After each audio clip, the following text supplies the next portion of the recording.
আজ যাচ্ছি ঘোষগ্রাম। তো আজকে ঘোষগ্রামে কিছু গল্প আপনাদের সাথে শেয়ার করব। নমস্কার, আমি পায়েল। আমার নতুন একটা ব্লগে আপনাদের স্বাগত জানাই।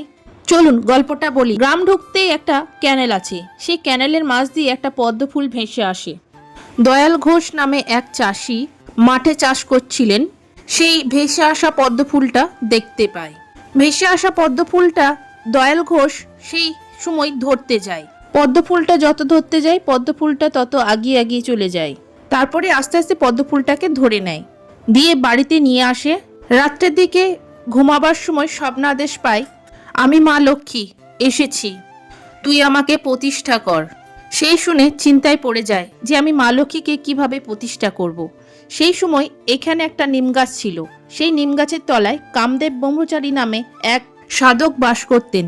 সেই সাধক বাবাকে সমস্ত কথা খুলে বলেন।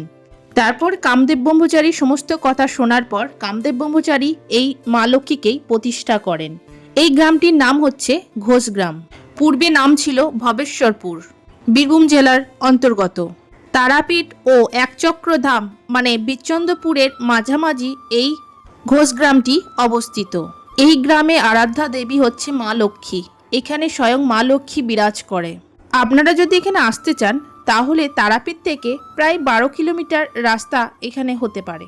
টোটো বা অটো করে এই ঘোষগ্রামে আসুন এবং মা লক্ষ্মীকে দর্শন করুন। এখানে স্বয়ং মা লক্ষ্মী বিরাজ করে। এখানে অলৌকিক লীলা কাহিনী শোনা যায় সবার মুখে মুখে।